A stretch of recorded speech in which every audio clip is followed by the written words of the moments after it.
বন্ধুরা, আজকের গল্পটা একজন বুদ্ধ সন্ন্যাসী আর তার শিষ্যের।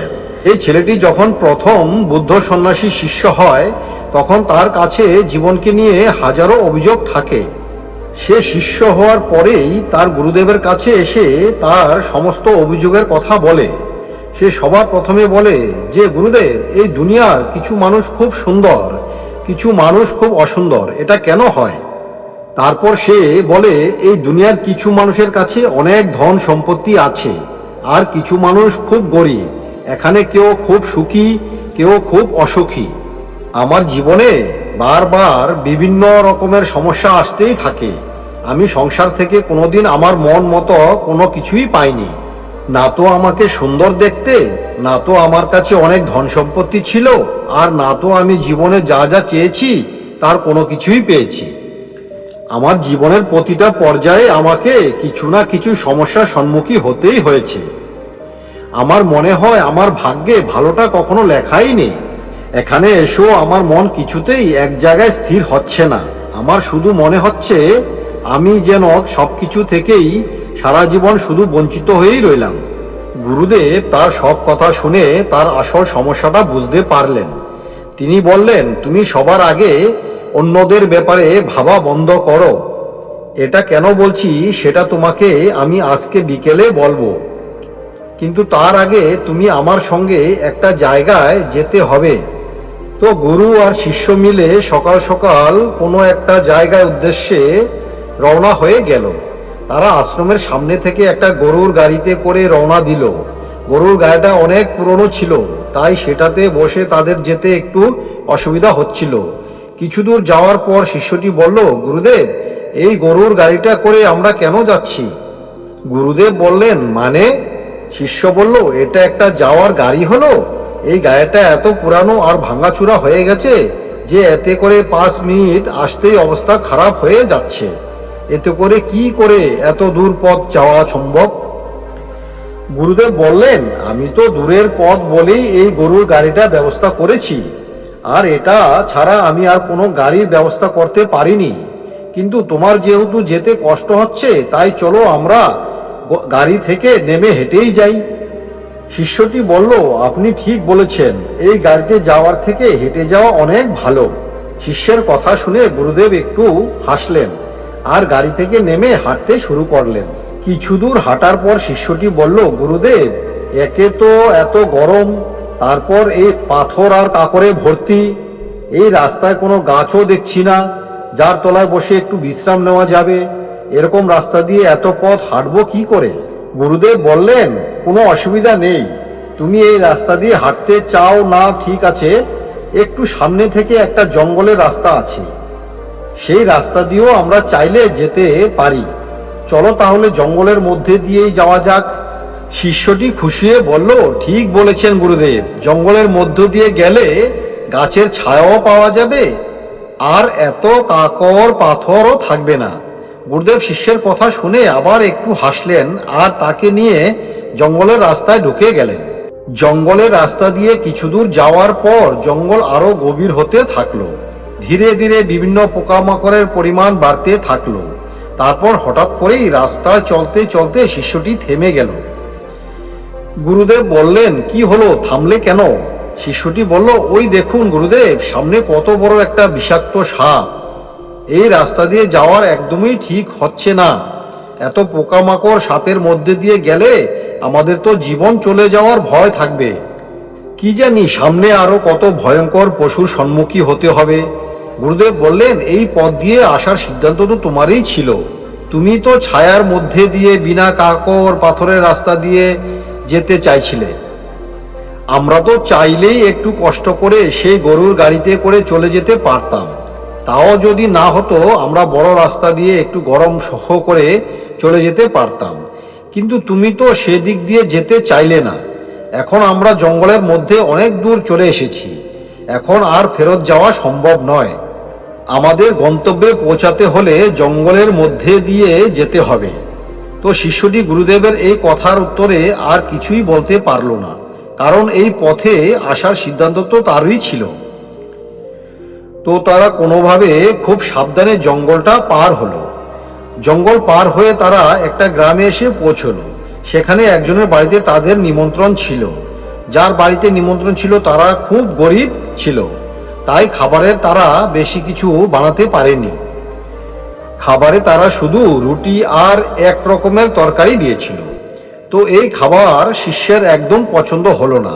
সে বলল, গুরুদেব, এত কষ্ট করে এত দূর থেকে হেঁটে এসে শুধুমাত্র এই রুটি আর এক রকমের সবজি খেতে হবে? আরো কয়েক রকমের খাবার হলে ভালো হতো না? গুরুদেব বললেন, কোনো অসুবিধা নেই, তোমাকে এই খাবার খেতে হবে না। সামনে অন্য কোনো জায়গায় হয়তো তুমি আরো ভালো কিছু পেয়ে যাবে। তুমি বাইরে গিয়ে বসো, আমার খুব খিদে পেয়েছে, আমি খেয়ে আসি।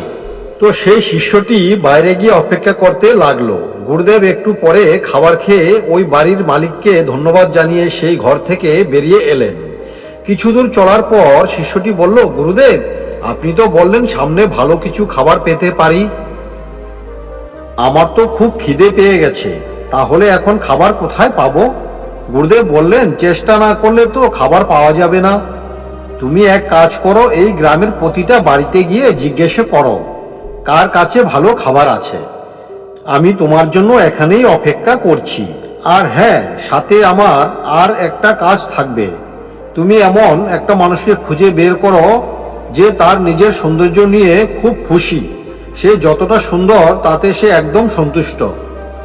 তো শিশুটি গ্রামের একটার পর একটা বাড়িতে গেল খাবারের খোঁজে, কিন্তু তখন দুপুর গড়িয়ে প্রায় বিকেল হতে চলেছিল, তাই কারোর বাড়িতে রান্না করা কিছু খাবার ছিল না। যে দু একটা জায়গায় টুকটাক কিছু খাবার ছিল, সেই খাবার তার একদম পছন্দ হলো না। কোথাও বা বাসি খাবার ছিল, কোথাও শুধু রুটি ছিল। তো সে কোথাও খাবার না পেয়ে হয়রান হয়ে গুরুদেবের কাছে ফিরে আসার জন্য রওনা দিল। আস্তে আস্তে তার হঠাৎ মনে পড়লো যে তার তো একজন মানুষকে খুঁজে বার করতে হবে যে তার সৌন্দর্য নিয়ে খুব খুশি। তো সে একজনকে রাস্তা জিজ্ঞাসা করলো যে সে নিজে সৌন্দর্য নিয়ে খুশি কি না। সেই ব্যক্তি উত্তর দিল যে সে একদমই নিজের সৌন্দর্য নিয়ে খুশি না, তার মনে হয় তাকে খুবই বাজে দেখতে। তো সেই রকম বেশ কয়েকজন ছেলে মেয়েকে একই কথা জিজ্ঞাসা করলো এবং প্রত্যেকের কাছ থেকেই একই রকমের উত্তর পেল, কেউই নিজেকে নিয়ে খুব একটা খুশি না। তারপর সে হাঁটতে হাঁটতে রাস্তায় খুব সুন্দরী একটা মেয়েকে দেখতে পেল। তাকে গিয়ে জিজ্ঞাসা করলো যে সে নিজের সৌন্দর্য নিয়ে খুশি কিনা। সেই মেয়েটা উত্তর দিল যে এই গ্রামে তো তার মতো সুন্দরী কেউই নেই, কিন্তু পাশের গ্রামে একজন মেয়ে আছে যে তার থেকেও বেশি সুন্দরী। তাই তার আফসোস হয় যে সে কেন ওই মেয়েটার থেকেও বেশি সুন্দরী নয়। অর্থাৎ সে এত সুন্দরী হওয়ার পরেও নিজের সৌন্দর্য নিয়ে পুরোপুরি সন্তুষ্ট নয়। তো যাই হোক, সেই শিশুটি তার কাউকে কোনো কিছু প্রশ্ন না করে সোজা গুরুদেবের কাছে ফিরে এলো, কারণ ততক্ষণে খিদেতে তার অবস্থা একদম খারাপ হয়ে গেছে। সে এসে গুরুদেবকে বলল, গুরুদেব, কারোর বাড়িতেই আমি কোনো খাবার পেলাম না। আমার মনে হচ্ছে যেখানে আমরা খেতে গিয়েছিলাম সেখানকার খাবারটা খেয়ে নিলেই ভালো হতো। গুরুদেব বললেন, যাও তাহলে ওখানকাই তুমি একবার যাও, গিয়ে দেখো যে সেখানে খাবার পাও নাকি।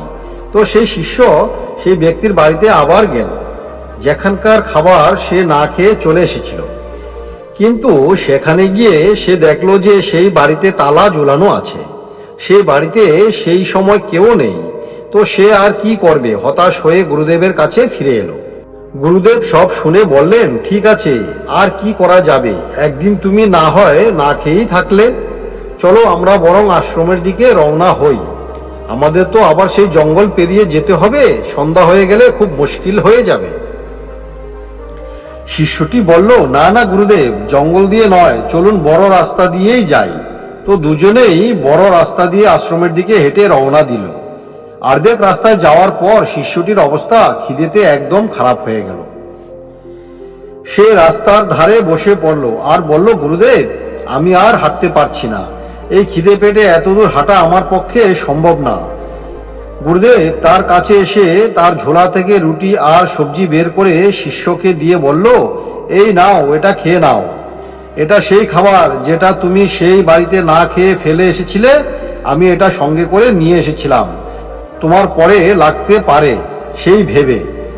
তো যে খাবারটা সে দুপুরে অবহেলা করে ফেলে রেখে এসেছিল সেটাই এখন তার অমৃতের মতো খেতে লাগলো। খেয়েই গুরুদেবকে ধন্যবাদ জানিয়ে বলল, এই খিদে পেটে এই খাবারটা যেন অমৃতের মতো লাগলো, কিন্তু আপনার কাছে যখন আগে থেকেই খাবারটা ছিল তাহলে সেটা এতক্ষণ আমায় দিলেন না কেন? গুরুদেব হেসে বললেন, যদি তোমাকে আমি খাবারটা আগে দিয়ে দিতাম তাহলে তুমি এটা কখনোই অনুভব করতে পারতে না যে আমাদের জীবনে আসা প্রতিটা সুযোগের গুরুত্ব কতটা। তুমি যদি জীবনের প্রতিটা ব্যাপারে শুধু অভিযোগই করতে থাকো তাহলে কখনো তুমি গরুর গাড়ি থেকে নেমে রাস্তায় চলে আসবে, আর রাস্তা থেকে জঙ্গলের রাস্তায় চলে আসবে, তুমি বুঝতেই পারবে না। কখন তুমি আরো ভালো সুযোগের অপেক্ষায়, আরো ভালো খাবারের অপেক্ষায় এখন যেটা তোমার কাছে আছে সেটাও হারিয়ে ফেলবে, তুমি বুঝতেই পারবে না। জীবনে অভিযোগ করে বাঁচা যায় না, জীবনকে জীবনের মতো বাঁচা যায়। কৃতজ্ঞতা স্বীকারের মাধ্যমে সেটা তোমার কাছে এই মুহূর্তে আছে যে সুযোগ তুমি এখন পাচ্ছ সবার আগে, সেটার জন্য কৃতজ্ঞ হও। জীবনে আসা প্রতিটা সুযোগকে কাজে লাগাও। যে সুযোগকে তোমার এখন ছোট বলে মনে হচ্ছে সেটাই যে ভবিষ্যতে অনেক বড় কিছুতে পরিণত হবে না সেটা কিন্তু তুমি বলতে পারো না। তাই তোমার কাছে কি নেই সেটা নিয়ে অভিযোগ বন্ধ করে তোমার কাছে যেটা আছে সেটাকে গ্রহণ করতে শেখো, আর সেটাকে আরো ভালো কিভাবে বানানো যায় তার চেষ্টা করো। জীবনকে আনন্দের সঙ্গে বাঁচার প্রথম শর্ত হলো অভিযোগ বন্ধ করে কৃতজ্ঞতা স্বীকার করতে শুরু করা। আর তোমাকে বলেছিলাম যে নিজেকে সবার আগে কম ভাবা, ছোট ভাবা বন্ধ করো। সেটা কেন বলেছিলাম তার উত্তর আশা করি তুমি এই গ্রামের সবাইকে তার সৌন্দর্য নিয়ে খুশি থাকার প্রশ্ন করেই পেয়ে গেছো। শিষ্যটি বলল, হ্যাঁ গুরুদেব, আমি বুঝে গেছি যে কেউই তার নিজের সৌন্দর্য নিয়ে খুশি নয়, এমনকি যে আমাদের থেকেও অনেক বেশি সুন্দর সেও নয়। আমি এতদিন বোকা ছিলাম, আমি ভাবতাম যে আমার সাথে কেন সবসময় খারাপটাই হয়, আমি কেন আরো ভালো কিছু পাই না। আসলে আমি তো যেটা পেতাম সেটাকে গুরুত্বই দিতাম না। আমি সবসময় আরো ভালো কিছু পাওয়ার আশায় এখনকার পাওয়া জিনিসটাকে বা সুযোগটাকে ছেড়ে দিতাম, অভিযোগ করতাম। কিন্তু আজকে আমি বুঝলাম যে আমাদের চাওয়া কোনো শেষ নেই, আর যদি এখন আমার কাছে যা আছে তার ব্যাপারে আমি কৃতজ্ঞ আর সন্তুষ্ট হতে না পারি তাহলে ভবিষ্যতে যেটা পাবো সেটা নিয়েও আমি সন্তুষ্ট হতে পারবো না, আর সারা জীবন আমি অভিযোগ করে কাটিয়ে দেব। কোনোদিন জীবনটাকে আনন্দের সঙ্গে বাঁচার মতো বাঁচতে পারবো না, যেটা পেয়েছি সেটা কেউ উপভোগ করতে পারবো না। তাই আজ থেকে আমার কাছে যা সুযোগ আসবে সেই সব সুযোগকে আমি আনন্দের সঙ্গে গ্রহণ করব। যা পেয়েছি তার জন্য কৃতজ্ঞ থাকব, আর সেটাকে আরো ভালো থেকে ভালো বানানোর চেষ্টা করব। ধন্যবাদ গুরুদেব, আমাকে এত বড় শিক্ষাটা একটা ঘটনার মাধ্যমে দিয়ে দেওয়ার জন্য। তো বন্ধুরা, সেই শিষ্যটি তো একটা ঘটনার মাধ্যমে এটা বুঝতে পারলো যে অভিযোগ করে কখনোই আনন্দের সঙ্গে বাঁচা যায় না, এতে করে আমাদের হাতে আসা সুযোগ হাতছাড়া হয়ে যায়। কিন্তু আপনি এই গল্পটা থেকে কি জানতে পারলেন কমেন্ট করে কিন্তু অবশ্যই জানাবেন, আর ভিডিওটা ভালো লেগে থাকলে একটা শেয়ার অবশ্যই করে দেবেন। এই চ্যানেলে নতুন হলে সাবস্ক্রাইব করে যাবেন এরকম মোটিভেশনাল ভিডিও আরো পাওয়ার জন্য। তো বন্ধুরা, আমার সাথে দেখা হচ্ছে খুব তাড়াতাড়ি আরো একটা নতুন ভিডিও নিয়ে। ততক্ষণে ভালো থাকবেন, সুস্থ থাকবেন। ধন্যবাদ।